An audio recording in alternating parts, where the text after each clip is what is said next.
रासायनिक प्रभाव भी हम लोग पढ़ेंगे। पिछले क्लास हम लोग सुने थे, तेजी मेरी भाई करिए। उष्मीय प्रभाव के बारे में एक वैज्ञानिक का नाम बताए थे जूल, और जूल ने उष्मीय नियम दिया था H बराबर I स्क्वायर RT। याद है सबको? किसके परिवर्तन से ज्यादा उष्मा निकलेगा? धारा के, क्योंकि धारा का वर्ग चलता है। दूसरी बात आपको समझाए थे उष्मीय प्रभाव में कई चीज, जिसमें महत्वपूर्ण आपका था विद्युतीय शक्ति और विद्युतीय ऊर्जा। आपको समझाए थे किलोवाट घंटा को क्या कहते? विद्युतीय ऊर्जा, और इसी को एक यूनिट कहते अगर ये 1 किलोवाट घंटा हो। और एक यूनिट में एनर्जी कंजम्पशन कितना होता? 3.6 गुने 10 के पावर 6 जूल। याद आया सबको? आज हम लोग उष्मीय प्रभाव से रिलेटेड कुछ इंस्ट्रूमेंट, उपकरण पढ़ेंगे। वैसा इंस्ट्रूमेंट पढ़ेंगे जो उष्मीय प्रभाव के सिद्धांत पर काम करता है, जिसमें एक बहुत दुलरुआ इंस्ट्रूमेंट है, बहुत क्वेश्चन इससे पूछता है। इसका नाम है फ्यूज। आपको क्वेश्चन देगा फ्यूज धारा के किस सिद्धांत पर काम करता है? तो बताओ, फ्यूज गर्म होकर के गलता है, तो इसका मतलब गर्म होकर गलेगा तो कौन प्रभाव है? उष्मीय प्रभाव। फ्यूज के बाद हम लोग फिर चले तो अगला इंस्ट्रूमेंट है बल्ब, अगला इंस्ट्रूमेंट है हीटर। ये सभी इंस्ट्रूमेंट जो देख रहे हैं वो धारा के किस प्रभाव पर है? उष्मीय प्रभाव। कई बार क्वेश्चन पूछा है इतना हल्का, बल्ब काम करते हैं धारा के किस सिद्धांत पर? उष्मीय प्रभाव पर। हीटर काम करेंगे उष्मीय प्रभाव पर। फ्यूज काम करेंगे उष्मीय प्रभाव पर। अब एक एक करके सबको आप सुनेंगे बढ़िया से, और आपको एकदम याद होते चला जाना चाहिए। हम लोग सबसे पहला इंस्ट्रूमेंट अभी देखेंगे, इसका नाम क्या है? फ्यूज। आप लोग फ्यूज देखे हैं? आजकल जो स्टेबलाइजर या कहीं भी फ्यूज लगा होता है तो आप लोग देखे होंगे। उसी सिस्टम को हम लोग देखे यहाँ पे कांच की नली, और कांच के नली में आप देखे होंगे पीछे मेटल का एक सिस्टम कॉन्टेक्टर स्पर्शक लगा हुआ, और इसी के बीच से एक पतला तार गुजरता हुआ। ऐसा देखे हैं? अब आपसे यहाँ पे 3 क्वेश्चन बहुत पूछता है फ्यूज। पहला, फ्यूज का सिद्धांत क्या है? सुनते जाइएगा बढ़िया से। दूसरा, फ्यूज के तार किस चीज के बने होते हैं? तीसरा, फ्यूज के तार का प्रतिरोध कैसा होता है? चौथा, फ्यूज के तार का गलनांक कैसा होता है? पांचवा, फ्यूज किस तार में लगाते हैं? ये चीज आपको यहाँ से 5 क्वेश्चन फ्यूज से पूछे, तो सभी एक बार 5 सुन लीजिए कि एकदम याद होते चला जाए। पहला नंबर हमको बताइए जल्दी से, फ्यूज के सिद्धांत क्या है? विद्युत धारा के उष्मीय प्रभाव के सिद्धांत पर कार्य करते हैं। ये पहला नंबर का आंसर तो सबको याद हो। दूसरा नंबर सोच के बताइए, फ्यूज का तार किस चीज से बनता है? जल्दी बोलिए। तो ध्यान दीजिए, इसमें एनसीईआरटी बुक अगर देखेंगे तो तांबा पर टीन का परत होता है, तो आपको ध्यान दोगे तो उसमें लिखा रहेगा तांबा और टीन, ये दोनों मिलाने से बनता है। लेकिन कई बार चॉइस में तांबा टीन नहीं भी भेंट हो सकता, तो आपको तांबा और सीसा में टिक लगाना। बात ध्यान देंगे, 2-3 बातें हैं। पहला आपको ध्यान रखना है, फ्यूज का तार किसका बना होता है, इसमें 3 तरह की बातें आती। पहला, चॉइस में तांबा टीना अगर है तो इसी को टिक लगाए, नहीं है तो तांबा सीसा को टिक लगाए, दोनों है तो तांबा और टीना ज्यादा सही। बात को समझेंगे, कभी कभी दोनों भी भेंट हुआ है तो एनसीईआरटी जो लिख देता है प्रायः उनको ही सही माना जाता। कई पुस्तकों में आपको मिलेगा कि तांबा और सीसा के मिश्र धातु का फ्यूज का तार होता है, एनसीईआरटी में मिलेगा आपको तांबा और टीना का। इसलिए आपको सही आंसर क्या करना है? तांबा और टीना दोनों रहने पर, नहीं है तो वैकल्पिक आपको दूसरा भी बता दूं। अब अगला क्वेश्चन आप ध्यान से बताइए, फ्यूज के तार का प्रतिरोध होता है, चॉइस होगा निम्न की उच्च। उच्च होगा। फ्यूज का तार कम रोकेगा कि ज्यादा? तो पहले ही बताओ, फ्यूज का तार मोटा होगा कि पतला? पतला तार कम रोकता है कि ज्यादा? ज्यादा। आपको बताया था क्षेत्रफल का उल्टा चलता है, और इसीलिए आपको ध्यान रखना है फ्यूज के तार का उच्च प्रतिरोध होता है। जल्दी बताइए, गलनांक निम्न की उच्च। जल्दी बोलिए। निम्न। फ्यूज का तार क्या चाहिए? देर से गले कि जल्दी गल जाए? जल्दी गले। ऐसा ना हो कि घर का सब तार गल जाए अब फ्यूज बचा हुआ रह जाए, फ्यूज उड़ जाए और तार बचे। तो इसीलिए गलनांक कैसा रखना है? निम्न, उच्च नहीं रखना। परीक्षा में दोनों 2 in 1 एक ही में लगाता है। फ्यूज के तार का होगा उच्च प्रतिरोध उच्च गलनांक, निम्न प्रतिरोध निम्न गलनांक, निम्न प्रतिरोध उच्च गलनांक, उच्च प्रतिरोध निम्न गलनांक। तो आपको ध्यान रखना है कि फ्यूज का तार रोके ज्यादा और गले जल्दी, इसलिए आंसर क्या होगा? उच्च प्रतिरोध निम्न गलनांक। ये दोनों से ज्यादा प्रश्न आपको मिलेगा। और लास्ट, फ्यूज को किस प्रकार के वायर में लगाना चाहिए? तो आपको ध्यान रखना है, हिंदी माध्यम वाले उसको लिखा रहेगा जीवित तार, चॉइस में रहेगा जीवित तार, जिसको इंग्लिश में हम लोग कह रहे हैं लाइव वायर, मेन वायर। मतलब 2 तरह का तार है, गर्म और ठंडा। फ्यूज किस में लगाएंगे, गर्म में कि ठंडा में? गर्म में, ताकि अगर घर में फ्यूज निकाल दे तो आगे कोई काम भी करें तो दिक्कत ना हो। अगर गर्म कंटिन्यू भेज दीजिएगा और ठंडा के फ्यूज निकाल के काम करने जाइए, फ्यूज निकाल दिए हो तो हाँ, तो ठंडा निकल गया और गर्म पहुंचा हुआ। तो इसीलिए फ्यूज को हम लोग प्रयोग किसमें करेंगे? जीवित तार में, गर्म तार में। ये हम लोग ध्यान रखेंगे। एक और बता दीजिए, फ्यूज जोड़ते हैं श्रेणी क्रम में कि समांतर क्रम? श्रेणी क्रम। आप फ्यूज जोड़ोगे परिपथ में, परिपथ में फ्यूज जुड़ा होता है, श्रेणी क्रम, समांतर क्रम की मिश्रित क्रम? श्रेणी। कितने को श्रेणी लग रहा है? श्रेणी तो है बहुत। समांतर तो नहीं है, और मिश्रित, तो बाकी लोग कौन वाला चॉइस सोच रहा है? ध्यान दीजिए, हम लोग जरा ध्यान से समझेंगे। श्रेणी समांतर को एक बार देख लीजिए। श्रेणी का मतलब होता है कि यह बल्ब है तो इसी के श्रेणी में सीरीज में हम बीच में फ्यूज लगा करके इसको ऐसे करें। समांतर का मतलब होता है कि यह बल्ब है तो इसमें फ्यूज को अलग लाइन देंगे और इसको अलग लाइन देंगे। ये समांतर क्रम है, दोनों को अलग लाइन देना। ये श्रेणी क्रम है, दोनों को जोड़ के लाइन देना। फायदा, अगर प्रतिरोध इसका उच्च है तो धारा का विरोध ज्यादा करेगा और गलनांक कम है तो जब यहाँ पे धारा हाई होगा तो ये बेचारा उड़ जाएगा। अब बताओ, अगर ये उड़ जाएगा तो इसका मतलब है कि बल्ब बच जाए। अगर आप पैरेलल कॉम्बिनेशन में दोगे तो ई भी उड़ेगा और ई भी उड़ेगा। देखिए कंडीशन क्या है। और ज्यादा चांस किसको उड़ने का है? बल्ब को। क्यों? इसका प्रतिरोध ज्यादा है, इसका कम होगा तो कम वाले में ज्यादा धारा जाएगा तो और जल्दी उड़ेगा। बात समझिएगा। तो इसीलिए आपको पूछा जाएगा फ्यूज परिपथ में लगाते हैं तो जल्दी बताएं श्रेणी में कि समांतर में? श्रेणी क्रम में लगाते हैं। तो अब बताइए, फ्यूज से आपको जो भी प्रश्न बन रहे थे ये तो लाइन सबका क्लियर हो गया। फ्यूज का सिद्धांत पूछा जाए, याद हो गया सबको? धारा का उष्मीय प्रभाव। फ्यूज का तार किसका बना? तांबा और टीना के मिश्र धातु। फ्यूज के तार का प्रतिरोध उच्च होता है, गलनांक निम्न होता है। और बताओ किस तार में जोड़ते? गर्म तार में। और श्रेणी की समांतर श्रेणी का। अब एक क्वेश्चन दे दें अपने से, देखें। इतना नहीं दे रहे हैं क्योंकि इतना तो आपको ठीक हो गया। अब इस पर सोचिएगा बढ़िया से। लिखिए, लिखिए, निम्नलिखित में किसके कारण निम्नलिखित में किसके कारण निम्नलिखित में किसके कारण फ्यूज का तार गल जाता है? निम्नलिखित में किसके कारण फ्यूज का तार गल जाता है? फ्यूज का तार गल जाता है। चॉइस ए, उच्च धारा। चॉइस ए, उच्च धारा। चॉइस बी, उच्च विभवांतर।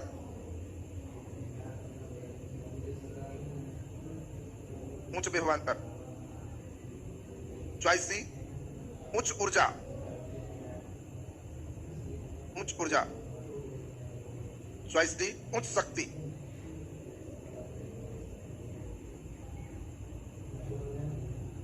विभवांतर माने वोल्टेज होता है। विभवांतर माने क्या हुआ? वोल्टेज। विभव का अंतर। विभवांतर कैसे मात्रा क्या है? वोल्ट। तो अब जल्दी से सोचो, ये क्वेश्चन पूछा हुआ प्रश्न है और आपको हम चेक कर रहे हैं। फ्यूज सब पढ़ के जाओगे, एकदम ताजा के लिए तैयार रहोगे तो कंपटीशन पास हो जाओ। पढ़ के उतना जाओगे, फ्यूज ऐसे बैठो सर ना। जितना सब सेटर जानता है, इतना टीचर इसको तोता बना के भेजाओ, उतना रहेगा ही नहीं। ये सब जितना पढ़ रहा हो, ये सब एक भी नहीं रहेगा। जितना लाल ब्लू लिखेगा वो नहीं रहेगा। बस समझ। उसके बाद सोचने आ रहा है तो कंपटीशन पास हो जाओगे, ज्वाइनिंग लेटर मिल जाएगा। ये वाला घर में रट्टा मारोगे, कुछ प्रतिरोध निम्न गलनांक तो सबको याद रहता है। ये तो खाली समझो, ये इतना हमारा रफ वर्क है। इसके बाद की दुनिया ऐसे ऐसे देंगे जो ठीक करना है। जल्दी से सही करो। फ्यूज उड़ रहा है, क्वेश्चन सुनो ठीक से। फ्यूज उड़ता है उच्च धारा के कारण, हाई वोल्टेज के कारण, उच्च पावर के कारण और उच्च एनर्जी के कारण। जल्दी बोलिए, जल्दी टिक लगाइए। हाई वोल्टेज के कारण। क्या नंबर चॉइस है? B number. तो अब ध्यान से सुनेंगे, सुनो जरा बढ़िया से। पिछला क्लास सीखा है कि ऊष्मा का मान आई स्क्वायर आर की होता है। काहे के लिए सिखाए थे?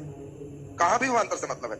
ऊष्मा धारा का स्क्वायर चलता है और इसीलिए उच्च धारा आने से स्क्वायर में गर्म होकर के जल्दी गलता है। इसलिए फ्यूज के गलने का कारण हाई वोल्टेज नहीं है, उच्च धारा है। और सही आंसर उच्च धारा। बोलो कैमा नंबर है? ए में है। हम जान के बी में टिक लगाए, एक बार कटकुट करोगे ना तो आओ परमानेंट याद होता है। कॉपी में जहां गंदा हुआ तो समझो परमानेंट हो जाएगा एकदम। एक ही बार में सही तो ठीक नहीं। एक मिनट समझिए, सुनोगे बढ़िया से। कई लड़के धारा और विभवांतर में अक्सर बड़ा कंफ्यूज रहता है। 2 मिनट ध्यान दो। तो इस पर एक कंसेप्ट बनाने जा रहा है, वो कंसेप्ट को समझो। कई लड़के के अंदर कंसेप्ट कुछ नहीं होता। धारा का मतलब स्पीड है पानी का और विभवांतर का मतलब है स्टॉक कितना है। बात समझिएगा, दोनों बात हम जो समझाना चाहते। अगर बताओ तुम एक पाइप ले लो और पाइप में तुम देखो ई पार से ऊपर दिखाई दे रहा है, तो क्या इससे पानी सब जगह गुजर जाएगा? अब तुम कोई नदी के बीच में कहो कि सेट कर दो और बांध दो और हम देख रहे हैं कि पाइप में छेद है ई पार से ऊपर, अब फिट कर दो, तो क्या नदी का पूरा पानी इससे निकल जाएगा? नहीं। यानी हम लोग पाइप कहां कैसा लगाना है इस साइज देख देख के फिट करते हैं। तुम्हारे घर के छत का पानी गिराना है तो बड़का सा तुम ह्यूम पाइप लगाओगे, वहां पतला लगाए। नाली का पानी जाना है तो क्या उतना ही पतला लगाते हो? चेंज होगी। नल में फिट करना है फिर चेंज होगी। अब नदी के बीच में फिट करना है फिर चेंज होगी। यही चीज तुमको हम समझाना चाह रहे हैं। कितना स्पीड में पानी जाएगा उसके अनुसार से इसका आकार बदलता है। ठीक उसी प्रकार से ये मत समझना, कई लड़का एक ही चीज समझता है कि अगर कोई तार है ई पार से ऊपर लाइन जाता है तो कुछ भी जला ले। फिर वही वाली बात है कि नल वाला पाइप लेकर के और बड़का मोटर में जोड़े, बड़का फीटर चल रहा है और फीटर में जोड़ दिए नल वाला पाइप, एकदम बड़ा सा फीचर वाला पाइप लिया और चापाकल में बांधे हुए। सबका अलग अलग डिजाइन होगा ना, तो तुम्हारे घर में वायरिंग भी होगा। देखो तो अब मूर्ख लड़के क्या है, बड़ा पाइप खरीद लेगा और कहेगा सब जगह यही फिट कर दीजिए, नाली में वही, छत में वही, ऊपर से नीचे वही। तो ये बताओ समझदार हुआ कि मूर्ख हुआ? मूर्ख हुआ। वो ऐसा ही कोई लड़का है, करंट जिसको नहीं समझ में आएगा, एक डिजाइन का तार खरीद के लाएगा और कहेगा वायरिंग कर दीजिए। तुम्हारा कब कहाँ करंट का रिक्वायरमेंट है, कहाँ क्या है, वोल्टेज के फिर में मत रहना। कोई लड़का देखो वोल्टेज को कितना बदनाम करता है, 1 मिनट समझो तो समझ में आएगा कि सही में बदनाम करते थे। हर जगह अब मान लो एक उपकरण है तो P बराबर फार्मूला VI होता है, पावर बराबर वोल्टेज गुने करंट। तो बोलो करंट का फार्मूला पावर बटे वोल्टेज। जब तुम एक इंस्ट्रूमेंट जलाओगे तो इंस्ट्रूमेंट अपने आवश्यकता के अनुसार धारा खींचेगा, उतना धारा खींचेगा। मान लो तुम्हारे पास हीटर है, आयरन है, वो 1000 वाट का है और वोल्टेज 200 वोल्ट घर में आ रहा है, तो बोलो वो कितना एम्पियर करंट खींचा? 5 एम्पियर। और स्टार्टिंग में जस्ट डबल तक खींच सकता है, तो 5 दूना 10 एम्पियर। अब तुमको जो भी बाजार में स्विच मिलता है, जो भी बाजार में तार मिलता है, वे सभी स्विच प्लग तार एम्पियर पर मिलता है। इस चीज को समझना, यही कई लड़के नहीं समझते हैं और करंट में यही चीज उनका बिक होता है। तुम्हारे घर में मेन स्विच लगा हुआ है तो आज ठीक से पढ़ना, उसमें एम्पियर लिखा रहेगा। और जैसे जैसे तुम घर में पंखा टिपोगे, मरकरी जलाओगे, तो वो अपना इस फार्मूला के अनुसार करंट लेगा और तुम्हारे घर में उतने करंट बढ़ते जाएंगे। और उसके अनुसार अगर तुमने वायर उपयोग किया है तो वो चलेंगे, अगर उसके अनुसार नहीं किया तो नहीं चलेगा। जैसे मान लो तुम्हारे घर में नया नया एक तल्ला बना, गृह प्रवेश रखा, मिस्त्री बुलाए कि घर में वायरिंग कर दीजिए। मिस्त्री रूम गिना तो देखा कि इनका 4 रूम है। बल्ब का पॉइंट गिना, पंखा का पॉइंट गिना तो देखा कि एक बल्ब आधा एम्पियर लेगा, 4 रूम बरंडा वरंडा और बढ़ाए तो 6 रूम, तो 3 एम्पियर बल्ब लेगा, 4 एम्पियर इनका जो है देख लिए पंखा लेगा, तो 4 और 3 कितना हो गया? 7। एक आगो मोटर चलाएंगे तो 5 एम्पियर मारेगा, 7 5 12। अब वो ले देके एक चीज और जोड़ लिया और देखा इंस्ट्रूमेंट नहीं है। मिस्त्री बताता कुछ नहीं, वो केवल देख लेगा कि क्या लगेगा और उसके बाद तुमको बताएगा 3 20 के तार लाइए कि कौन वाला तार लाइए। तुम सोचोगे कि सब कैसे बता रहा है, वो अपना एम्पियर जोड़ ली। अब देखा तुम्हारे यहाँ 12 एम्पियर का कंजम्पशन है, तो मेन स्विच को 15 एम्पियर का लिखा और घर में लगा। अब घर में मेन स्विच 15 एम्पियर का लगा है, तो ये स्विच 15 एम्पियर तक के करंट के लिए सही। बताओ घर में 2 बॉल जलाए, 1 एम्पियर, कोई दिक्कत नहीं, 15 एम्पियर तक धरा जाएगा। धीरे धीरे आदमी करता क्या है, 2 तल्ला पर काम लगा दी, नीचे से तार खींच के ऊपर भी जोड़ दी। धनतेरस आया तो फ्रिज खरीद के लेके चला है, अगला आया तो मालूम चला कि एक और कोई नया इंस्ट्रूमेंट टीवी टांग दिया है। तुम जब टांग रहे हो तो एम्पियर बढ़ते जा रहा है और धीरे धीरे तुम एम्पियर बराबर घर में जिस दिन 20-25 एम्पियर पहुंचा दो। शुरू में तो लोड कम था, अब साल 2 साल में तुम्हारे घर में लोड बढ़ के पहुंच गया 20 एम्पियर। ये बना कितना के लिए था? 15। तो इसका फ्यूज उड़ना शुरू हो। शुरू में तुम 2 दिन इसका खूब सेवा करोगे कि उड़ गया है, तो बड़ा मन से बदल दे, फिर उड़ेगा। तो अगला दिन थोड़ा गुस्सा के बदलो, फिर उड़ेगा, एकदम फायर हो जाओगे कि बार बार उड़ रहा है, एकदम मोटा तार बांध दो इसको। नो, एकदम लो रेजिस्टेंस, एकदम नहीं, एकदम लो, उतना ही कर लो जितना घर वाला तार, तो तुम उसमें मोटा तार लगा दिया। अब बताओ ये बेचारा का क्षमता कितना है? 15, खींच कितना रहो? 20। भाई तो गुस्सा से गर्म हो जाए। अब धीरे धीरे ये अंदर अंदर गर्म होते होते 3 महीना के बाद जितना बेचारा का काटने वाला सिस्टम था, अन्य सिस्टम था, सब का पॉइंट खराब हो गया और तुम कहा कि मेन स्विच खराब हो। कई लड़के क्या करते, ये खोल करके फिर दुकान में पूछता है ऐसा वाला है, फिर वैसा वाला, लो जी ये ऐसा वाला है कर रहा, फिर वही लगाएगा और फिर क्या कहेगा, चाइनीज सामान दे दिया था, नकली दे दिया, पिछला वाला तो 2 साल चला, ये 2 महीना में खराब होगी। अब बात समझेगा जो लड़के अब ये बात समझ रहा, धीरे धीरे उसको बात करंट क्या है समझ में आएगा। उड़ता है तो लड़के क्या कहेगा, वोल्टेज हाई हो गया इसीलिए खराब हो। बोलो वोल्टेज से खराब है, तुम्हारे घर के लोड से खराब है, धारा से खराब है। जिस वायर में लोड नहीं है, जिसपे डायरेक्ट इंस्ट्रूमेंट नहीं है, उसमें कितना भी पतला तार लगा दो कोई दिक्कत नहीं। लोड के कारण तार खराब होते हैं। तुम कोई पतला तार 2 रुपये मीटर नहीं, 1 रुपये वाला मीटर ले आओ और लाइन में जोड़ दो, उससे इंस्ट्रूमेंट मत जोड़, तो क्या हो जाएगा, तार गलने लगेगा? नहीं, इंस्ट्रूमेंट जोड़ोगे तब। अब इसकी क्षमता है कि 1 एम्पियर से ज्यादा नहीं, अब तुम बैठ के हीटर जोड़ो, खींचा 5 एम्पियर तो बेचारा गर्म होकर फायर होगी। और उसके बाद लड़का क्या है, तार उड़ेगा तो क्या कहेगा, वोल्टेज ज्यादा आ गया। वोल्टेज का लक्षण था। बात समझना, आप लोग वोल्टेज और धारा, आप लोग को बेसिक बात समझ में आ गया होगा। कई जगह लड़के वोल्टेज को ही हमेशा बदनाम करता है। और हाँ, बल्ब फ्यूज हुआ वो वोल्टेज, लेकिन स्विच प्लग खराब होगा, फ्यूज उड़ रहा है, ये सभी धारा। दोनों बात समझना है, दोनों बात एकदम ठीक से सेट कर लीजिए। अब तुम्हारे घर में सुन लीजिए, कई बार तुम लोग बचपन में इंजीनियर बना हो, घर में एक हीटर आया और तुम्हें बुलाया गया, बाबू हीटर में लाइन जोड़। बाबू क्या किया, हीटर है 5 एम्पियर का, छटका प्लग है बेचारा 3 एम्पियर, टिप टैप करने वाला लाया, ये भी 3 एम्पियर खरीद के लिया, वो तो एम्पियर जानता नहीं, और यहाँ भिड़ाया ऐसे और एक तार ऐसे, दूसरा डायरेक्ट लेके चला। स्विच जैसे ही ऑन किया, है 5 एम्पियर, लेकिन लोड शुरू में कितना खींचेगा, 10 एम्पियर। तो नया नया है तो 2-4 दिन ठीक चलेगा, 5-6 दिन जैसी होगा तो टिप तो होगा, टॉप बंद हो जाएगा। ऐसा तुम्हारे घर में हुआ हो कि जब तो टिप है लेकिन टॉप बंद, तो तुम लोग उसमें नया उपाय करता है, छील छाल के डायरेक्ट हुक लगा दिया कि बहुत उड़ रहा, तो डायरेक्ट लगाया तो बेचारा यही उड़ गया। और तब तुम कहा कि हीटर के लोडे नहीं सह रहा। अब यही समझना है। अब जो लड़के, मैं क्यों परीक्षा से इधर तुम्हें इसीलिए समझा रहा हूं कि किस लिए पढ़ाई। वैसा पढ़ाई का क्या मतलब जब तुम घर में एक इंस्ट्रूमेंट नहीं ठीक करोगे, अब पूरा करंट ठीक हो गया तुम्हारा, क्या मतलब है उसका? पूरा करंट तो जी हाँ परीक्षा में बना देगा, घर में कोई इंस्ट्रूमेंट उड़ रहा है तो करंट का पता नहीं, उड़ कैसे रहा? तो व्यवहारिक बात समझे रहोगे तो कोई प्रश्न बना पाओ। अब जल्दी से सोच के बता दीजिए। अब घर में कोई तुमको कहेगा हीटर जोड़, तो कहना कि सब समझ गए कि 5 एम्पियर शुरू में खींचेगा 10, तो दुकान में कहेंगे 15 एम्पियर वाला स्विच आप पलक लाइए, पहले ही और हाई करेंगे 5। तो जैसे 15 बोलोगे तो वो ऐसा वाला देगा, उसी में ये स्विच लगा होगा। ये 15 एम्पियर खींचेगा कितना? 10। तुम जोड़ा कितना? 15। कहोगे वाह एकदम बढ़िया चल रहा। यहाँ लड़के क्या करते हैं, इसी में हाईबी वाला दे दीजिए। अरे भाई 3 एम्पियर है, हाईबी लोगे तो 3 का 3 रहेगा, फिर तो उड़ ही जाएगा। और कहोगे कि आजकल एकदम सामान डुप्लीकेट देते रहता है।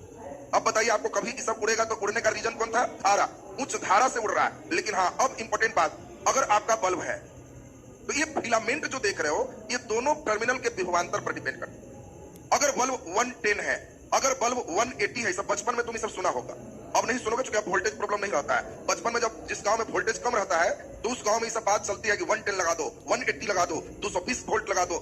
सब पर 110 भी खरीदोगे तो 100 वाट लिखा होगा, 180 भी खरीदोगे 100 वाट लिखा होगा, 220 वोल्ट भी खरीदोगे 100 वाट लिखा होगा, सब पर 100 वाट है। ये कह क्या रहा है? दोनों का विभव का अंतर 110 तक रहेगा तो मैं इस दुनिया में रहूंगा, अगर ये अंतर 111 हो गया तो मैं दुनिया तेरी छोड़ जाऊंगा। ये उड़ रहा है विभवांतर से, धारा से नहीं उड़ रहा। टर्मिनल के विभवांतर से कोई भी उपकरण जो यूज करते हैं वो उड़ता है। बाकी तार का उड़ना, फ्यूज का उड़ना, स्विच का खराब होना, प्लग का खराब होना, ये विभवांतर से नहीं होता, ये धारा से होता। अब बताओ दोनों का अंतर क्लियर हो गया सबका? पंखा किससे चलेगा? धारा नहीं, विभवांतर से, क्योंकि पंखा में लिखा होगा 220 वोल्ट और तुम विभवांतर दोनों टर्मिनल का ज्यादा दोगे तो उड़ जाएगा। तुम्हें कोई बल्ब कंपनी ने गारंटी दिया है 6 मंथ की नहीं 1 ईयर गारंटी, और तुम अचानक कुछ दिनों के बाद बल्ब को खोला तो देखा कि इसमें डेट जो लिखा हुआ है कल 1 साल पूरा हो जाए। 1 ईयर की गारंटी है, बल्ब एकदम पूरे रिप्लेस कर देगा। तो तुम उसको झाड़ोगे तो थोड़े फ्यूज हो। सिर्फ एक उपाय है, बल्ब पर पढ़ो विभवांतर तो 220, डायरेक्ट दोनों बल्ब पर से गर्म तार दोनों अलग अलग वोल्ट जोड़ो। 220 यह माइनस, ये दूसरा फेज है minus 220, minus minus plus 440 volt. कई लोग इसी को कहते हैं 440 हो गया, यही विभवांतर। अब बताओ ये बेचारा चलेगा कहां तक? 220, फिर आया कितना? 440, तुरंत उड़ेगा। और तब तुम हटा के कहोगे कि ठीक एक दिन पहले उड़ गया, गारंटी में नया बल्ब आएगा, फिर 1 साल चलेगा।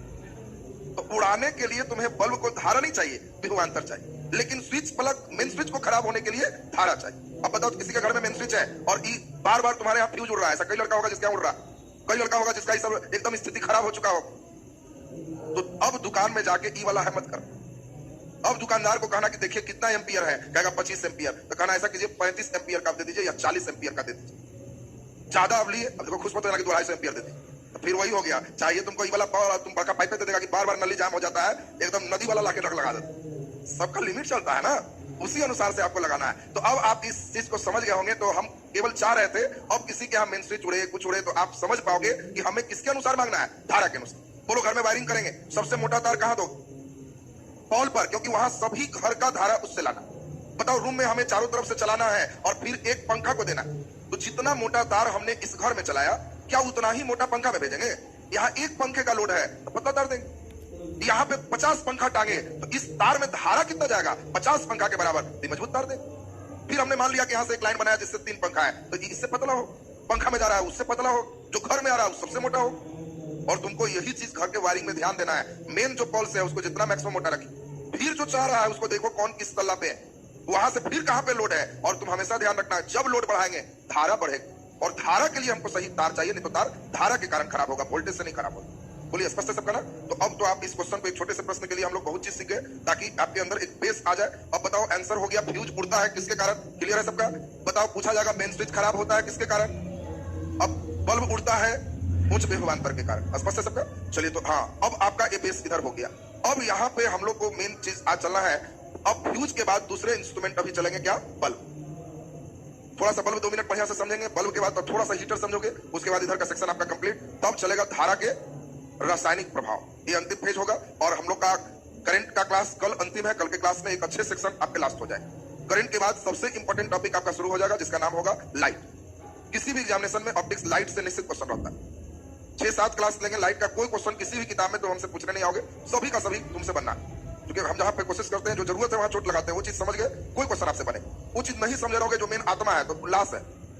चाहते हो कि खाली फिजिक्स लिख रहा है और समझ नहीं रहा है, तो डेड बॉडी ऑफ फिजिक्स, आत्मा डला गया, कुछ नहीं लिख रहे हो, हिलडोल होते रहे। कोई लड़का एक दिन भी घर में मेन स्विच अपने से बदल लेगा, तो कोई क्वेश्चन आएगा तो कहेगा अब हम समझते हैं, बिना लिखे सब सही।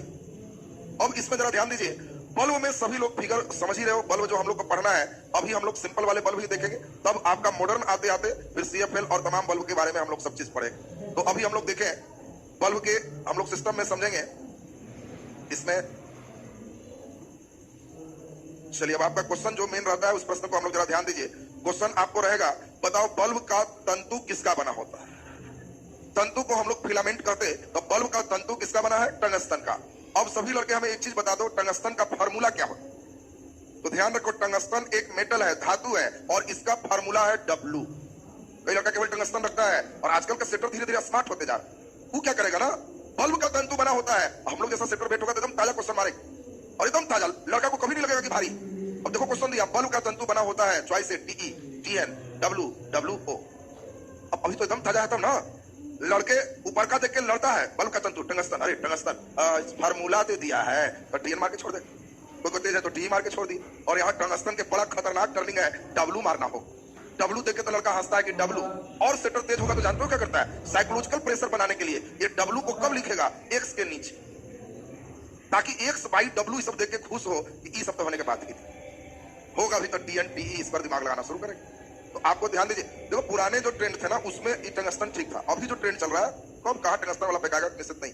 अब W तक तुम्हें पहुंचना हो, फिर आगे कंपटीशन और टाइट होगा तो और धीरे धीरे गंभीर स्थिति जाएगी। तो अब हम लोग जरा ध्यान दीजिए, तो बल्ब का तंतु टंगस्टन का बना, टंगस्टन का फार्मूला क्या है? W। दूसरा सबसे इंपॉर्टेंट, बल्ब के अंदर कौन गैस भरा होता है? जल्दी बोलिए। तो बल्ब के अंदर जो गैस भरे होते हैं वो गैस का नाम क्या है?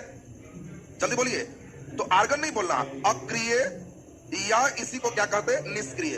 अक्रिय या निष्क्रिय गैस भरते हैं, नोबल गैस भरते हैं जो रिएक्शन नहीं करते। अब आप जानते हो अक्रिय गैस में मुख्य रूप से हीलियम आते हैं, नियोन आते हैं, आर्गन आते हैं, जल्दी बोलिए, क्रिप्टन आते हैं, जेनॉन आते हैं, रेडॉन आते हैं। सुनेंगे बढ़िया से, helium, neon, argon, krypton, xenon और रेडॉन। लेकिन एक दुखद बात भी सुन लीजिए, ये सभी गैस अब किसी बल्ब में नियोन भरेंगे, किसी में आर्गन भरेंगे, इस सब की मात्रा कम है, और इसके कारण ये सभी गैस काफी महंगे होते हैं।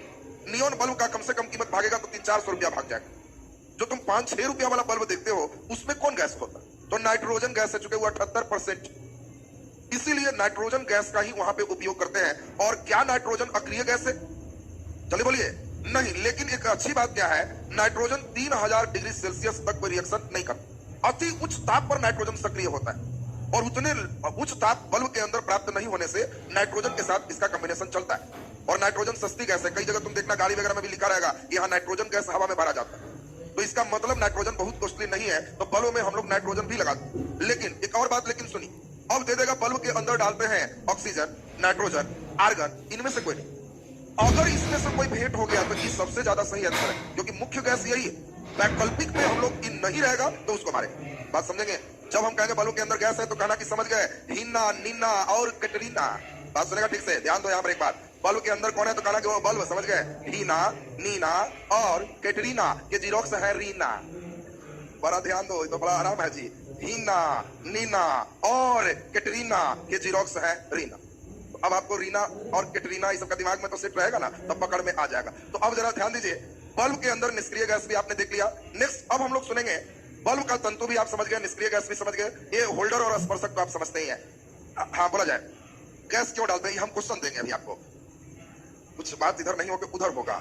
तो अब अभी हम लोग ध्यान दें, हाँ बोला जाए, हाँ ध्यान दीजिए, बल्ब को फोड़ते हैं तो तेज आवाज क्यों होता है? ब्लास्ट नहीं होता है, आवाज क्यों होता है? उसी को हम कहेंगे कि ब्लास्ट कर गया। तो अब बताओ, बल्ब फूटा तो आवाज क्यों हुआ? अंदर निष्क्रिय गैस है और रिएक्टिव गैस उसमें जाना चाह रहा, इसीलिए तेज आवाज। कहीं भी आप कोई चीज बंद कर करके और फोड़िए, तेजी से कोई चीज इन करे या निकले तो एक आवाज हो। आप कोई प्लास्टिक को ही बांध लेते हैं कई बार और दिए तो कहे कि अरे कस के आवाज की, तो तेजी से निकला तो वो आवाज। अब इसमें एक चीज जरा ध्यान से सुन लेंगे, कई बार क्वेश्चन आप देखोगे तो एक क्वेश्चन यहाँ पर अच्छा है जो पूछता है, टंगस्टन का गलनांक क्या है? जल्दी बोलिए। तो टंगस्टन में दो बात अच्छी जो इंपॉर्टेंट बात है उसको समझा दें, अच्छे एग्जामिनेशन के लिए काम देंगे। टंगस्टन ऐसे लगभग 3100 डिग्री सी पर पिघल जाता है, लेकिन 2700 डिग्री सी तक बिना गले मैंने लगभग पहुंचे हुए लाइट देता है, और जिस टेम्परेचर तक बिना पिघले प्रकाश देता है उसको हम लोग अनुमतांक कहते हैं। एक बार क्वेश्चन पूछे हुए कि बताओ टंगस्टन का अनुमतांक क्या है, तो कई लड़का अनुमतांक के देख के बताने लगे। अनुमतांक का मतलब है जिस टेम्परेचर तक बिना गले वो आराम से लाइट दे उसको हम लोग अनुमतांक कहें। यहाँ पर ही वेपराइज्ड हो जाता है। अगर इतने टेम्परेचर मिलेंगे तो इसका जो टंगस्टन है वाष्प बन करके टुकड़े टुकड़े कुछ यहाँ कुछ वहां बल्ब में देखोगे कि वेपराइज्ड होगा, और वाष्प बनेगा तो इस पे भी कुछ हल्का गैस का वाष्प का लेयर जमेगा। तुम ऐसा कई बार देखे होगे, वो हो गया तो समझना कि अनुमतांक से काफी ऊपर इतना टेम्परेचर तक वो पहुंच चुका। तो इसमें आपका टंगस्टन का अनुमतांक और गलनांक तक के दोनों क्वेश्चन आपके कभी कभी रहते हैं। अब आपको दो प्रश्न दे रहे हैं तो बल्ब से संबंधित बातें क्लियर। पहला, सबको ध्यान आ गया, बल्ब के अंदर तंतु किसका? टंगस्टन का formula W, very good. Bulb के अंदर कौन गैस? अक्रिय या निष्क्रिय? अक्रिय निष्क्रिय का नाम helium, neon, argon, krypton, xenon, radon, Heena, Neena और कैटरीना, जेरोक्स, रीना, और बाकी नाइट्रोजन गैस भी भर सकते। क्लियर है ना सबका? क्वेश्चन लिख दीजिए, एक क्वेश्चन लिखे। ये सब तो महत्वपूर्ण बातें हो गई, और आपको चूंकि पीसीएस की तैयारी कर रहे हो तो इतनी बातें छोड़ के सोचो। जो इतना बात सुन रहे हो ना, सिंपल के लिए सब हो गया। बाकी आप लोग यूपीएससी दोगे तो ये पहले से पक्का है कि इतना नहीं आएगा। बात समझ लो, पहले से पक्का है जितना लिखोगे उतना नहीं आएगा। उसके बाद कितना सोचे हुए वही परीक्षा। जितना लिख दिए कॉपी में कि लिखिए उतना नहीं आएगा, तो उसका नाम यूपीएससी हो जाता है। बीपीएससी में इतना लोड नहीं रहता है। बीपीएससी में है कि कुछ बातें हल्के आते हैं। इधर ट्रेंड थोड़ा बदल रहा है, साइंस का ट्रेंड बीपीएससी में भी पिछले वर्ष उसके पहले साल से अच्छे क्वेश्चन आने लगे।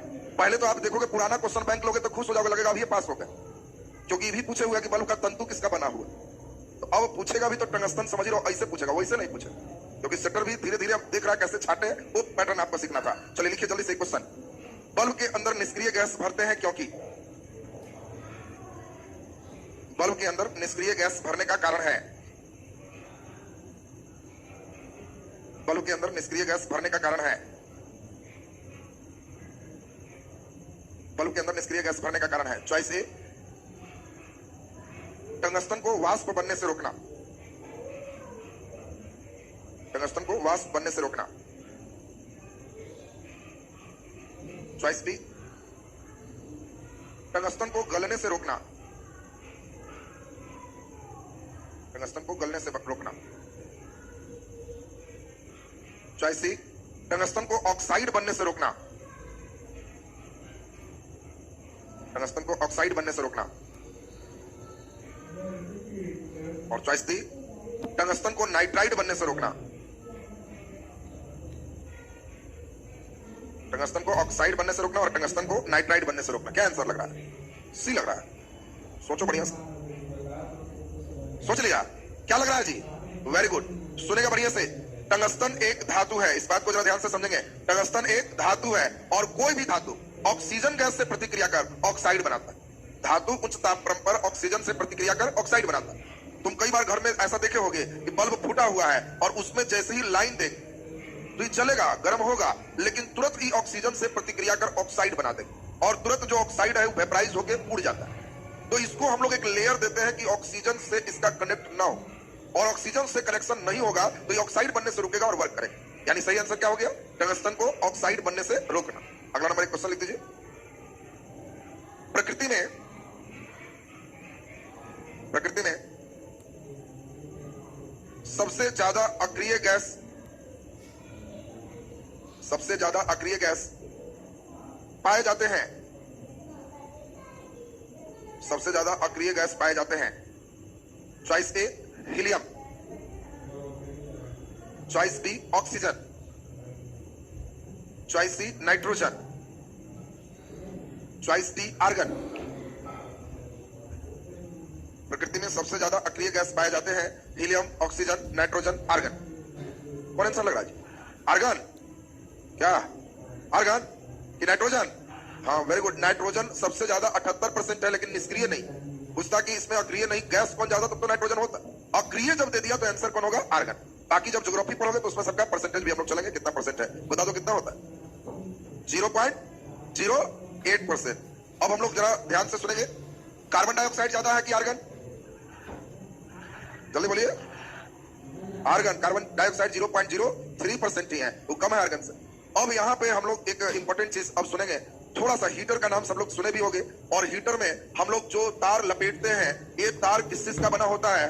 तो आप जानते हो नाइक्रोम का बना होता है। और नाइक्रोम किसके मिलने से बनता है? तो आपको ध्यान रखना है निकेल और क्रोमियम, दो चीज का ये मिश्र धातु। तो आपको ध्यान रखना है कि नाइक्रोम एक मिश्र धातु है। किसका किसका? निकेल का और क्रोमियम। देखिए आपको पूछा जाएगा, कई बार क्वेश्चन इतना अच्छा रहता है कि इसको केमिस्ट्री में जोड़े। आजकल का सेटर क्या करता है ना, इधर का पूछ उधर, उधर का सिंह इधर। लड़के को हम पढ़ा के फिजिक्स में भेजे, केमिस्ट्री में टीचर तत्व यौगिक मिश्रण पढ़ाए, वो क्या किया, फिजिक्स केमिस्ट्री मिला के वो नया मार दी। तो लड़के को सुना हुआ भी लग रहा है और बन भी नहीं रहा। अब आपको कहेगा कि बताओ निम्नलिखित में कौन तत्व है? निम्नलिखित में कौन तत्व है? Choice A tungsten, choice B nichrome, nichrome, choice C दोनों, और डी इनमें से कोई नहीं। क्या होगा जी? टंगस्टन होगा। अच्छा, आपको तत्व हमेशा ध्यान रखना जिसका फार्मूला हो और अकेले हो। अभी सीखे टंगस्टन का फार्मूला W, इसीलिए टंगस्टन एक तत्व है। क्या नाइक्रोम तत्व है? नहीं। तो जल्दी बता दो, नाइक्रोम यौगिक की मिश्रण, यौगिक की मिश्रण। कई बार आएगा निम्नलिखित में कौन मिश्रण है? तुम लोग देख के बड़ा खुश होते हो कि वायु में टिक मारेंगे, वायु नहीं रहेगा, ये वाला रहेगा। टंगस्टन तो समझ गया। नाइक्रोम कितने लोग को लग रहा है यौगिक है? हाथ उठाइए। यौगिक, वाह। और मिश्रण, वाह, बहुत बढ़िया। कोई भी मिश्र धातु मिश्रण होता है। यौगिक का फार्मूला होगा डबल कंबाइंड में चलता है। ये निकेल और क्रोमियम का मिश्र धातु नाइक्रोम है, और इसीलिए नाइक्रोम एक मिश्रण है जो लड़के कभी ठीक नहीं मारेगा। अब सोचो ना, क्वेश्चन दे देगा कि निम्नलिखित में कौन मिश्रण है? चॉइस ए में देगा हवा।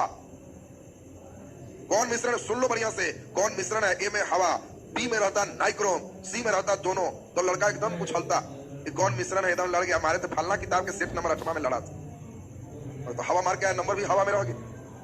फलना किताब नहीं, सेटर देख रहा है, जान के एकाको बीच में इन करता है कि एकदम बुद्धि तब बनाओ। और ये सब तुमको भेंट इसलिए नहीं होगा क्योंकि फिजिक्स का टीचर अलग करेगा, केमिस्ट्री का अलग करेगा, वो दोनों मिला के चल देगा। अब तो आप समझ में आ गया। हमारा उद्देश्य था नाइक्रोम से आपका परिचय कराना कि एक मिश्रण है, और दूसरा परिचय कराना कि यह निकेल और क्रोमियम का मिश्र धातु है। और नाइक्रोम के तार का होता है उच्च प्रतिरोध की निम्न प्रतिरोध।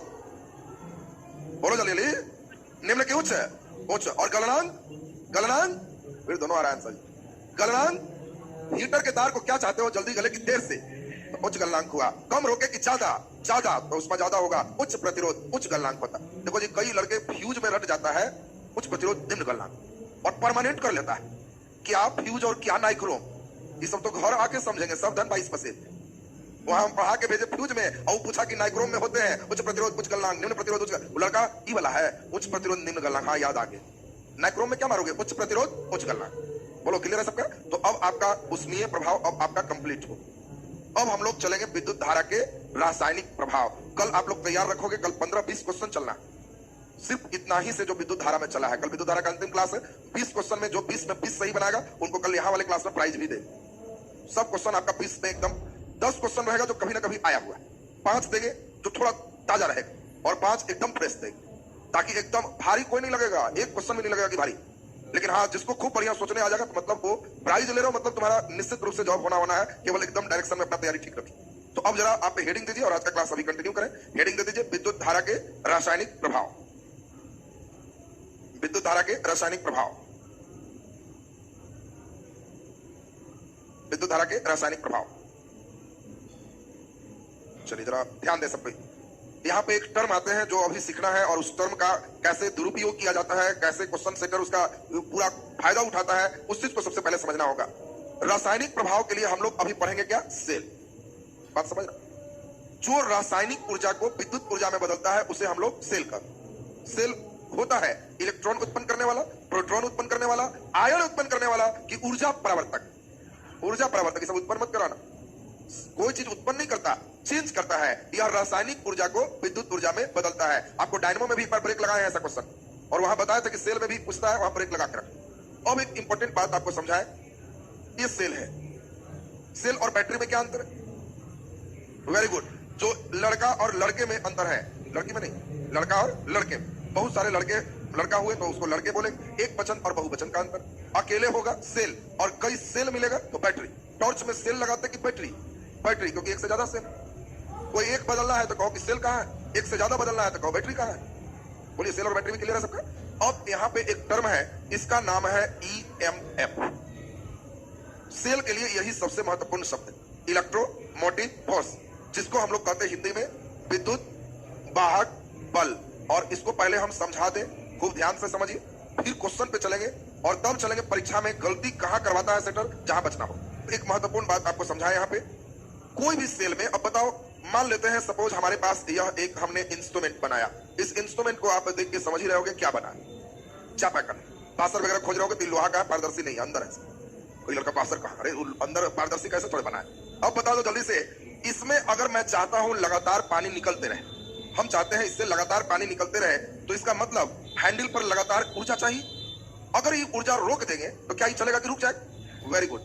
तुम चाहते हो कि बल्ब में लगातार धारा एनर्जी है, हर समय इसके अंदर भी एक एनर्जी चाहिए। अगर ये एनर्जी कम जाएगा तो बल्ब बंद हो जाएगा, और ये एनर्जी को ही इलेक्ट्रोमोटिव फोर्स, विद्युत वाहक बल। खतरा सुनो कितना खतरनाक है, नाम में लगा हुआ है बल, और ये बल नहीं ऊर्जा है, ये सबसे बड़ा खतरा है। कई बार पूछे हुए क्वेश्चन है, विद्युत वाहक बल एक प्रकार का, नीचे चॉइस है, बल होता है, बी शक्ति होता है, सी दाब होता है, डी ऊर्जा होता है, और लड़का मुस्कुराते होता है, एयर लगा ही दिया है बल। तो फिजिक्स हल्का हल्का दिया है, और सोचो मार के एकदम ठीक करेगा। विद्युत वाहक बल एक प्रकार का बल है तो 0 नंबर आएगा, यह एक प्रकार का ऊर्जा है। कैसा ऊर्जा है? तो अब तुमको कहें कि किसी चापाकल से लगातार पानी निकालने के लिए हैंडल पर प्रति सेकेंड जितनी ऊर्जा चाहिए उसे पानी वाहक बल कहते हैं, पानी चलाने वाला बल। फिर उसी प्रकार में प्रति सेकंड जितनी ऊर्जा की आवश्यकता होती है उसे सेल का विद्युत वाहक बल। बोलो, विद्युत वाहक बल क्लियर है? किसी सेल से निरंतर धारा प्रवाहित करने के लिए प्रति सेकंड इसमें जितनी ऊर्जा की आवश्यकता होती है उसे सेल का विद्युत वाहक बल कहते हैं। और हमें महत्वपूर्ण बात सीखना है कि विद्युत वाहक बल बल नहीं है, ऊर्जा है। और इस चीज को ब्रेक फिर आगे मारेंगे, सबसे ज्यादा खतरा आपको सिखाएंगे कि बल सदिश राशि है। बात समझ रहे? तो जितना में बल लगेगा सब सदिश। तुमको क्वेश्चन देगा कौन सदिश नहीं है, अभिकेंद्री बल, अपकेंद्री बल, गुरुत्वाकर्षण बल, विद्युत वाहक बल। देखिए कैसे इन करवाता है, करंट का चीज खींच के हम तो तुमको बल बहा के छोड़ दे, ये भी लिखा देंगे कि बाबू बल सदिश राशि है। लड़का भी रट गया, बल सदिश है, बल सदिश। और वहां क्या किया, कौन सदिश नहीं है, गुरुत्वाकर्षण बल, अभिकेंद्री बल, अपकेंद्री बल और विद्युत वाहक बल। तो वहां पे लड़के बेचारे पकड़ाने लगते हैं कि कौन में मारे। तो जो लड़के करंट पढ़े हुए हैं वो मुस्कुराता है कि फिर है, लेकिन मारेंगे तो हुआ हुआ करेगा। ये लग रहा है कि बल है लेकिन मारेंगे तो एनर्जी है, ये बल नहीं है। और ऊर्जा अदिश राशि है, इसलिए यह स्केलर क्वांटिटी। बोलो पकड़ में आ रहा है सबको? एक चीज एकदम ब्रेक परमानेंट मारते तो आगे बहुत लाभ होगा तुमको। जब हम बल बोलेंगे तो समझना जितना वैरायटी के बल है सब सदिश। सिर्फ और सिर्फ प्रतिबल, सिर्फ और सिर्फ डेसिबल, सिर्फ और सिर्फ विद्युत वाहक बल। सुनना ध्यान से, ये सब एकदम मेन चीज है, डायरेक्ट मलाई है। यही तुमको गलती होगा, ये एकदम धर ले रहोगे तो एकदम सही हो जाओगे। तुम जब क्वेश्चन देखना तो यहीं पर लाके छोड़ेगा तुम। सेटर बहुत स्मार्ट हो गया आजकल, एकदम सीधे यहीं पर आता है विद्युत वाहक बल। अब आपको मजेदार बात सीख देना है कि इन तीनों को पहचाने, इन तीनों को छोड़ के किसी में बल रहेगा तो इनके खानदान के हैं। और इन तीनों रंगसियार, रंगसियार फिर से तीनों हट जाओ, कौन कौन? प्रतिबल, डेसिबल, विद्युत वाहक बल। बल नहीं है, बाकी सब बल एक बल है। बोलिए तो क्लियर हो गया सबका? अभी एक से भेंट हो गया किससे? विद्युत वाहक बल, यह एक प्रकार का ऊर्जा है। प्रतिबल यह एक प्रकार का दाब है। और डेसिबल यह ध्वनि के तीव्रता का मात्रक है। सोचिए ध्वनि के तीव्रता का मात्रक है। कई बार क्वेश्चन दिए हुए हैं अदिश को छाटे और मैं डेसिबल भिड़ाए हूं, बोला जाए क्या बोल रहे हैं? ससंजक बल, ससंजक बल, आसंजक बल, गुरुत्वाकर्षण बल, ये सब सदिश है। आगे लिक्विड में पढ़ेंगे हम लोग। ससंजक माने होता है क्या, आसंजक माने क्या होता है, ये सब पढ़ेंगे। समान अणुओं के बीच लगने वाला बल वो ससंजक है, कोहेसिव फोर्स। असमान के बीच लगने वाला बल एडहेसिव फोर्स, आसंजक बल। पृथ्वी द्वारा लगने वाला बल ग्रेविटेशनल फोर्स, गुरुत्वाकर्षण बल। तो सब बल ही है। ये खींच रहा है तो बल है, लेकिन ये सोचो ना ऊर्जा जो चाहिए ये है, तो ये एनर्जी। क्लियर है सबका? अब यहाँ पे हम लोग देख लिए, ये आपको थोड़ा ब्रेक लगा दिया कि आप बल में बड़ा सावधान हो जाओगे। अब सब लोग हमारे साथ थोड़ा सा ध्यान लगाइए। हम लोग अभी सेल पढ़ने जा रहे हैं। तो पहले बता दो सेल किस ऊर्जा को किस में बदलता? रासायनिक ऊर्जा को विद्युत ऊर्जा में बदलता। Very good. दूसरी बात एक सभी लड़के समझ लीजिए, माइनस जब लिखेंगे तो समझना कैथोड, और प्लस जब लिखेंगे तो समझना एनोड। देखो जी, दोनों का खूब काम है। आपको देगा कि शुष्क सेल में, सरल सेल में, लेक्लांसियस सेल में, पोल्ट्री सेल में एनोड का काम करता है, कैथोड का काम करता है। उसमें लड़के अक्सर गलती करते हैं। तो आपको दिमाग में बैठा लेना है, जिनको कम याद रहता है फिर से बैठाओ। जब बोलेंगे एनोड तो क्या सोचोगे? Plus, cathode minus. तो बताओ कैथोड माइनस, एनोड प्लस। दिमाग में सब कैसे? अब हम लोग सुनेंगे सेल की कहानी जो शुरू होती है, उसमें पहला सेल अगर कोई बना तो उस सेल को हम लोग कहते हैं सरल सेल। बहुत आसानी से बना, और इसे बनाने वाले जो व्यक्ति थे इनका नाम था अलेसांद्रो वोल्टा। अलेसांद्रो वोल्टा, और इनके सम्मान में इस सेल को वोल्टियस सेल भी कहते हैं। सुन लीजिए, कई बार क्वेश्चन सरल सेल वोल्टियस सेल से अच्छा खासा रहता है, और इसीलिए हम चाहते हैं कि इसको 2 मिनट एनर्जी के साथ समझिए। फिर से हम लोग सुने, रिवर्स क्वेश्चन एकदम हल्का आएगा कि बताओ सेल का सबसे पहले खोज किसने किया? अलेसांद्रो वोल्टा। महंगाई के जमाने में अलेसांद्रो नहीं लिखता, केवल वोल्टा लिखते। तो आपको ध्यान रखना है कि सेल का पहला खोज अलेसांद्रे वोल्टा ने किया, और इसके सम्मान में इसको क्या कहते हैं? वोल्टियस सेल कहते हैं। इसी को बनाना बहुत आसान है, इसीलिए इस सेल का नाम क्या है? सरल सेल भी कहते हैं। बोलो, ये तो क्लियर है सबका? अब अलेसांद्रे वोल्टा ने किया क्या, इस बात को थोड़ा सीखिए। इसने एक कांच का बर्तन लिया और इसमें इसने 2 प्लेट डाला, एक जस्ता का और एक तांबा का। बढ़िया से समझना, जस्ता तांबा बड़ा काम का चीज है। तुम कहीं जाओ, कुछ भी करो, खाली जस्ता तांबा लेके जाओगे तो कुछ कर सकते हो। रासायनिक प्रभाव को कभी भी विद्युतीय ऊर्जा में रासायनिक ऊर्जा को बदल सकते हो। तुम बताओ, जस्ता वाला तार देखे हो? छीलने से अंदर उजला जैसा निकले, देखा है कभी? कड़ा होगा, छीलोगे तो उजला निकले। और तांबा वाला तार देखे होगे, छीलने से लाल जैसा निकले। तुम कहीं ऐसे जगह जा रहे हो जहां बिजली नहीं, बस कुछ नहीं, एक हाथ जस्ता एक हाथ तांबा लेके तार छील के छोटा छोटा टुकड़ा अपने साथ रखो, बड़ा काम का इंस्ट्रूमेंट।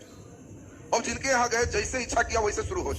कहीं जाओगे तो आलू उलू तो मिल ही जाएगा, कुछ नहीं किए तो गए उसके किचन रूम से 10 आलू खींच के बाहर ले आए जो बड़ा बड़ा, और एक जस्ता एक तांबा, छोटा छोटा काटे उसी तार को, जस्ता तांबा सब आलू में इन करा दिए थोड़ा दूरी, और बस एक जस्ता से तांबा, एक जस्ता से तांबा, एक जस्ता से तांबा, एक जस्ता से तांबा, एक जस्ता से तांबा जोड़ दी।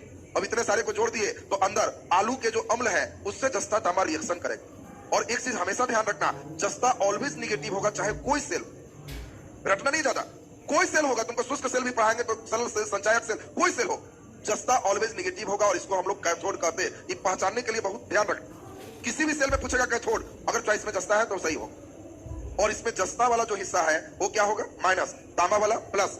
इसी में मोबाइल के चार्जर लगा दीजिए, कोड केवल, और चार्ज में खोसिए, आलू से चार्ज धरना शुरू। तो बताइए, कोई देखेगा भी तो कहेगा क्या कर रहा है? कहना रासायनिक प्रभाव, रासायनिक ऊर्जा को विद्युत ऊर्जा में ट्रांसफर कर रहा है। धीरे धीरे कुछ धरा तो देखोगे आलू बेचारा थोड़ा थोड़ा गीला होगा, बाकी तुम्हारा मोबाइल कुछ ठीक होगा, हटा सकते। हाँ, आलू खराब हो जाए तो किसी को बताना नहीं, फिर दे देना, बन जाएगा सब्जी, बेच लेगा सब कोई। अब ध्यान से सुनेंगे, अरे तुम ना जानना, तुम आलू का दिन सब्जी नहीं खाना है। अब बात को समझ लीजिए, हम लोग अभी देख रहे हैं किस प्रकार से रासायनिक ऊर्जा को विद्युत ऊर्जा में ट्रांसफर। यहाँ पे यही चीज आपको समझाना चाह रहे हैं, वोल्टा ने यही किया। एक कांच का बर्तन, जस्ता का प्लेट, तांबा का प्लेट, और केवल अंदर में तनु सल्फ्यूरिक अम्ल का प्रयोग किया। यही आपसे पूछा जाता है, सरल सेल में किस अम्ल का प्रयोग होता है? तनु सल्फ्यूरिक अम्ल, जिसको H2SO4 का। इससे क्या होता है? सल्फर। अच्छा, सल्फर का हिंदी गंधक, इसीलिए इसी अम्ल को गंधकाम्ल भी कहते हैं। कई बार लड़के को हम लोग चॉइस में तनु सल्फ्यूरिक अम्ल पढ़ा के भेजे, वो गंधकाम्ल कर देता है। तो ध्यान रखना कि गंधक वाला अम्ल यानी H2SO4। एक चीज और दिमाग में सेट करना, इस शब्द पर गौर करो, तनु, और एक शब्द मिलेगा तुम्हें सांद्र। जब एसिड पढ़ोगे तो तुम्हें 2 शब्द मिलेगा। एक सांद्र को हम लोग इंग्लिश में कहते हैं कॉन्क, और तनु को कहते हैं डाइल्यूट। जब मैं बोलूंगा कि एसिड सांद्र है तो प्योर एसिड, और तनु है तो पानी के साथ मिलाया। बात समझना, यहाँ पे सांद्र नहीं लिखा हुआ है, तनु है। इसका मतलब एसिड प्योर चाहिए कि मिलाकर। बोलो, एसिड को तनु बनाओगे पानी में अम्ल डाल के कि अम्ल में पानी डाल के, कि दोनों एक ही बात? पानी में अम्ल डाल के। फिर से सुन लो, किसी अम्ल को तनु बनाते, कई बार बड़ा प्रयोग वाली बात ही पूछता है, देखे लड़के तनु समझता है। किसी अम्ल को तनु बनाते हैं पानी में अम्ल डाल के, चॉइस बी, अम्ल में पानी डाल के, सी, दोनों स्थिति एक ही बात। कितने लोग पानी में अम्ल डालोगे? वहां उठा दो, पानी में अम्ल। अच्छा, और अम्ल में पानी, वाह, वेरी गुड। अच्छा, तुम लोग कभी कभी देखा होगा बेसिन वगैरह साफ करने के लिए एसिड रहेगा तो मग लिए पानी लेके तब एसिड लेना ठीक है, कि पहले एसिड लेके तब पानी लेना ठीक, या दोनों एक ही बात है? एक ही बात, पहले पानी लेगा। अच्छा सुनोगे, अगर कड़ा एसिड है तो पहले एसिड लेके नल खोलने जाओगे तो इतना धाए से उस्मा निकालेगा ना कि मग फेंक के भागोगे। तुम्हें पहले पानी लेना है, धीरे धीरे अम्ल डालना है, ताकि उसका पूरा में एक ही साथ पूरे फुल पावर में रिएक्शन करेगा। इसमें धीरे धीरे डालोगे तो बेचारा के पावर कमजोर है तो कुछ नहीं हो। एसिड लेके पानी कभी जिंदगी में मत डालना, पानी में एसिड डाल। सुनेगा इन्हें कि तनु बनाने ही तुमको नहीं आया तो बेकार पढ़ना फिर हो जाएगा। तुमको कहीं कोई बोले कि एसिड प्रयोग करा के हम पढ़े हैं, पानी में अम्ल, न कि अम्ल में पानी। अम्ल में पानी डालोगे तो मग एकदम गर्म हो जाएगा, पानी में अम्ल डालोगे तो फिर बहुत ज्यादा दिक्कत तुम्हें नहीं होगी। बोलो, क्लियर है सबका? तो अब चलो आप लोग सुन लेंगे। ये बनाना बहुत सरल था, इसलिए इस सेल का नाम सरल सेल है। वोल्टा ने बनाया इसलिए इसको वोल्टियस सेल कहते हैं। अब जल्दी से हमें बता दो, 3 क्वेश्चन में आते हैं। वोल्टियस सेल में किस अम्ल का प्रयोग होता है? तनु सल्फ्यूरिक अम्ल का प्रयोग होता है। दूसरा नंबर क्वेश्चन आता है कि जल्दी बता दो, वोल्टियस सेल में कैथोड का काम कौन करता है? जस्ता का प्लेट। और वोल्टियस सेल में एनोड का काम कौन करता है? कॉपर का प्लेट। बोलो क्लियर है सबका? अब यहां से महत्वपूर्ण चीज चल रहा है जो कि शुष्क सेल में बहुत कंसेप्ट का काम आएगा। जब तुम शुष्क सेल पढ़ोगे, घर के टॉर्च वाली बैटरी, आपसे क्वेश्चन पूछेगा, टॉर्च वाली बैटरी में नाक के पास ले जाने से एक गैस की सुगंध आती है, वो गैस है। चॉइस दे, अभी हम देंगे चॉइस तुमको। तुम सेल रट के ना खुश है, तुमको सुंघा के छोड़वाएगा। घर में आओगे तो खींच के देखोगे कि सही बनाया कि गलत, सेल को नाक के पास खींचोगे, कहोगे पता ही नहीं। चलो, तो ये रिएक्शन पड़े रहोगे तो क्लियर हो जाएगा। तो पहले हम लोग दो बात यहाँ पे सुनेंगे। इसमें बल्ब तो जलता है लेकिन बल्ब बहुत जल्दी बुझ जाता है। इसका कारण दो प्रकार का दोष है। एक दोष को हम लोग कहते हैं लोकल एक्शन, जिसका नाम है स्थानीय क्रिया। लोकल एक्शन को हम लोग क्या कहते हैं? स्थानीय क्रिया। इसका कारण है जस्ता के अंदर अशुद्धि का मिला होना। जस्ता के अंदर तांबा और अन्य धातु अशुद्धि में मिले होते हैं और वो सेल के जस्ता के प्लेट के अंदर ही एक एनोड का क्रिएशन कर देते हैं और कुछ ही समय बाद करंट को रोक देता है। और स्थानीय क्रिया दोष को दूर करने के लिए जस्ता पर पारा का अमलगम चाहते हैं। ये बहुत इंपॉर्टेंट है। आपको पूछा जाएगा कि स्थानीय क्रिया कैसे दूर होगा, तो जस्ता के प्लेट पर पारा का लेप चाहना, लेप को हम लोग क्या कहते हैं? अमलगम। तो जस्ता पर पारा का अमलगम चाहने से लोकल एक्शन जो दोष है वो ठीक हो जाता है। दूसरा एक सबसे खतरनाक दोष क्या है? H2SO4 जब धातु से रिएक्शन करता है, तो पिछला क्लास में अभी सीखोगे, जस्ता को धातु को अम्ल से रिएक्शन कराओगे तो हाइड्रोजन गैस निकले और गैस कुचालक होता है। ये तांबा के प्लेट के चारों ओर एक परत बना के छा जाता है। तांबा, बीच में हाइड्रोजन गैस, एसिड से संपर्क खत्म, और इसी कारण से ये बल्ब बुझता है।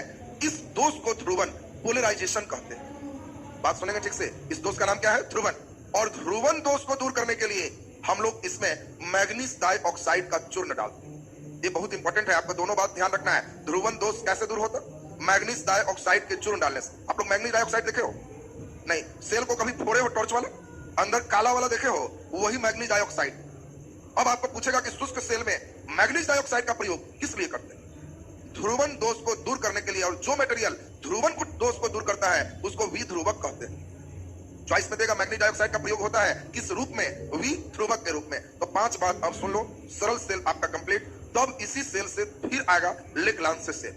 लेक्लांसे से तब पहुंचेंगे शुष्क सेल, तब पहुंचेंगे संचायक सेल। और इस वर्ष संचायक ज्यादा इंपॉर्टेंट है क्योंकि नोबेल प्राइज भी जिनको दिया गया इसी लीड संचायक सेल के डेवलपमेंट के लिए दिया गया। किस क्षेत्र में? फिजिक्स में, केमिस्ट्री में? चलिए बोलिए। तो केमिस्ट्री में पढ़ रहे हो इधर, लेकिन केमिस्ट्री रासायनिक क्रिया ना था जी। तो आप संचायक सेल जब पढ़ाएंगे तो तुम्हें जान के आश्चर्य हो। संचायक सेल रिचार्जेबल बैटरी को कहते। जो सेल केवल एक बार भर दिए मटेरियल, काम किया, फिर चार्ज नहीं हो, उसको प्राथमिक सेल कहते। जो रासायनिक को विद्युत में और विद्युत को रासायनिक में दोनों ट्रांसफर करे उसको सेकेंडरी सेल कहते हैं। पूछेगा कौन सेकेंडरी सेल है, अब उसमें चॉइस देगा, सरल सेल, शुष्क सेल, लेड संचायक सेल। तो लेड संचायक सेल, संचायक जब बोलेंगे तो रिचार्जेबल। और संचायक सेल की एक बहुत बड़ी खराबी होती है, वो भारी होता है। तुम देखते हो जो रिचार्जेबल बैटरी है वो टांगोगे तो बहुत भारी हो, लेकिन 3 वैज्ञानिकों ने बहुत योगदान दिया और उन्होंने सबसे हल्के धातु का प्रयोग किया। तुम जानते हो धातु में सबसे हल्का कौन है? हाइड्रोजन की सोडियम कौन है? तो पढ़ोगे हाइड्रोजन 1, हीलियम 2, लिथियम 3। ये भी अधातु, ये भी अधातु। पहला धातु लिथियम, इस सबसे हल्का धातु। इसीलिए लिथियम के प्रयोग करने से सबसे हल्का सेल बना। इसीलिए तुम मोबाइल वगैरह हल्का संभव हो पाए। अगर लिथियम सेल नहीं बनता ना तो फिर एक मोबाइल का मतलब वो वाला रिचार्जेबल बैटरी रखता जो 5-6 किलो का रखता। तो कहीं जाते तो बैटरी बगल में रख के और मोबाइल जब कहीं चलते तो टांगते 6 किलो, मोबाइल 250 ग्राम। तो कहता भाई तो बड़ा परेशानी। तो नोबेल प्राइज जब करंट में पढ़ोगे तो तुम देखोगे कि क्यों इन कारणों से इनको दिया गया लिथियम सेल के डेवलपमेंट के। इस बार संचायक सेल थोड़ा इंपॉर्टेंट है। पहले सरल सेल से 5 बात एक बार बोल दे। उम्मीद करें कि सभी को एकदम ठीक हो गया। सरल सेल का खोज अलेसांद्रो बोल्टा ने किया, उसके सम्मान में इसे पोल्टिए सेल का।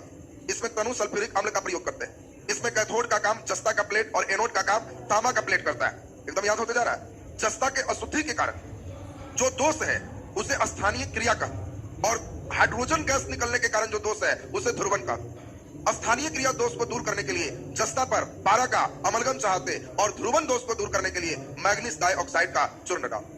बोलो एकदम क्लियर हो गया सबका? तो सरल सेल का सेक्शन आपको एकदम कंप्लीट हो। अब हम लोग सरल सेल के बाद चलेंगे कौन सा सेल? लेक्लांसे सेल। और लेक्लांसे के बाद तब शुष्क सेल चलेगा। तो अभी सेल कल के लिए रखे हैं, आधे घंटे लगभग और चलेगा इसका। जो टॉपिक छू देते हैं उस पर क्वेश्चन नहीं छोड़ना चाहिए, इसलिए मिजाज से चलते हैं। इन खाली देखो पढ़ाई 2 तरह का, मन से आदमी पढ़ाना, एक है खाना पूर्ति का। खाना पूर्ति का मतलब है तुम अगर इसलिए बैठे हो कि जल्दी जल्दी बोलते सिलेबस हो, तो यहाँ उतना जल्दी जल्दी नहीं बोले। घंटों का सफर होना है। अंतिम होते होते या तो टिक जाओगे, रिजल्ट दोगे, नहीं तो टिकिया उड़ान हो जाओगे। तो ये काम हो। बहुत विषय पढ़ना है ना, इसमें एकदम आत्मज्ञान तो आ ही जाएगा। टिक गए तो कुछ हो चाहे नहीं, आदमी तो बन जाओगे, इस बात की गारंटी। तुमको दाल रोटी का दिक्कत नहीं होना। टिक गया तो एक परफेक्ट आदमी बन जाओगे। चूंकि डिटेल मन का कोर्स बहुत कम टीचर करते, बहुतों का पैसा तो तुमसे जो लेना है हम तो एडवांस ले लेते हैं, तुम यहाँ से कितना ले जाओगे ये सबसे इंपॉर्टेंट होता है। हमको क्या है, तो तुमसे पहले ही ले चुके, जिसका ड्यूज है 2-4 दिन में उसको भी खींच लेंगे। तुम यहाँ सोचो कि हम जो लेने आए वो कितना लेंगे, और वो तुम ले लिया तो पढ़ाई का कोई कीमत होता है? एक विषय भी तुम अगर सचमुच ठीक कर लेते हो तो पैसा वसूला चाहे तो कितना पैसा, पढ़ाई का कोई कीमत नहीं। एक विषय भी तुम्हारा ठीक है, यहाँ तो कई विषय का राउंड। यही पटना में कितना लोग 20-20 हजार और 30-30 हजार खर्च करके एक विषय भी उसका ठीक नहीं हो पाता, घर बैरन वापस चला जाता, समय भी बर्बाद और तमाम बर्बाद, एक चीज भी उसका ठीक नहीं होता। कारण है जहां गया वहां का टीचर का मूड है कि सब हुआ शेरो शायरी फलाना चिलाना, कोर्स खींचते चल। मैंने सिर्फ कोशिश करता हूँ कि जो हम लोग से ज्यादा थोड़े कहीं कोई हंसता होगा, हम लोग भी खूब हंसते हैं। बहुत सीरियस क्लास थोड़ी होता है कि बाबा माथा दर्द हो गया, 5 फीट ऊपर ऊपर चल गया, ऐसा किसी दिन होता है? हम लोग भी पूरे रिलैक्स से पढ़ते हैं, लेकिन सब पढ़ाई वाले सिस्टम में ही रहना होता है। विषयांतर बहुत कम होने का प्रयास करते हैं, और इसी में मैं प्रयास करता हूं कि जो टर्म तुम्हारे दैनिक जीवन का है वो भी काम लायक जरूर हो जाए। केवल किताबी ज्ञान से क्या होगा, रट के खूब रखा और आत्मजीवन में कभी उपयोग ही नहीं कर रहा है तो उसका कोई महत्व ही नहीं। और तुम उपयोग करने लगोगे विषय तो अपने ठीक हो जाएगा। तो इसमें कल जो क्लास होगा करंट का अंतिम क्लास, उसके बाद अब तुम कोई सेट बनाना, करंट मिलेगा तो तुमको झटका नहीं लगे, तुमसे बन जाएगा। क्योंकि इससे बहुत नीचे तुम्हारे जो किताब है, तुम्हारे घर में जो पुस्तक है कंपटीशन के नाम, आजकल के लड़के का हथियार भी वैसा ही रहता है, लड़ने के लिए महाभारत जैसा युद्ध सोचे, और अस्त्र शस्त्र के नाम पर 2-4 को सेट वाला किताब घर रखा, वही कवच है बेचारा। जब सेटर एक तीर चलाएगा वो बेदते घायल करके छोड़ दे। उन हथियारों से कुछ नहीं होना है। तुम जो हथियार रखे हो ना, अभी तो कोई गाइड रखा, फलाना रखा, वो सब गाइड सेटर लेके बैठता है और उसके ऊपर से सोचता है। तुम लूसेंट रखा, फलाना रखा ना, तो सेटर उतना ले ही कर बैठता होगा, और उसके बाद वो सोचता है कि इतना देंगे तो बना देगा। इसके ऊपर तो तुम्हारे कवच तुम्हारे अंदर और डेवलप करना चाहिए। कई लड़के का मैं देखा हूं कि किताब के नाम पर अभी रैक पर खाली 3-4 को कॉपी और खाली ऐसे झूठ-मूठ का जीरोक्स करा के खाली रखे हो। एक आगो किताब हम इन कवच से तैयारी किस चीज का, जीपीएससी, उसका हर एक तीर तुमको घायल करके बेच देगा। कवच मजबूत नहीं रखोगे और युद्ध की तैयारी कर रहे हो, एकदम मारे तीर बीपीएससी तो उधर कैंसिल, लो बन गया तुम्हारा, अगला मारो तीर, फिर दे लो डनाक। कभी कभी 2-4 को तीरों लगाता लगेगा, 2-4 तीर तो खींच ले, यहाँ हर तीरे पर वो कर रहा है तो कहां से, तो दिक्कत होगा ना जी। तो इसीलिए अपना कवच को मजबूत बनाते जाइए, और विषय लोग एक-एक कवच डेवलप कर रहे हैं। अब कल का क्लास हम लोग करंट इसमें लास्ट करेंगे, उसके बाद कल ही 15 क्वेश्चन का, इसमें 20 क्वेश्चन रखते हैं, 20 क्वेश्चन का टेस्ट रहेगा, देखते हैं कितना अच्छा कौन परफॉर्म कर पाते हैं। तो कल आपका हम यहीं से जांच लेंगे सबका, पहले 20 बनवा लेंगे और फिर कहेंगे जिनका 20 सही लग रहा है कॉपी यहाँ दे दीजिए। अगर इसमें 19 भी हो गया तो उन पे 5 रुपया फाइन करेंगे, 20 का 20 है तो प्राइज मिले, तो कम जांचना पड़ेगा ना। हाँ, तो इसीलिए वो हमको यहीं से मालूम चल जाएगा कितना लोग सही है। हमको सब, हम बड़ा ऑटोमेटिक विधि रखते हैं, समझ गए ना। तो नेक्स्ट डे कल आप पूरा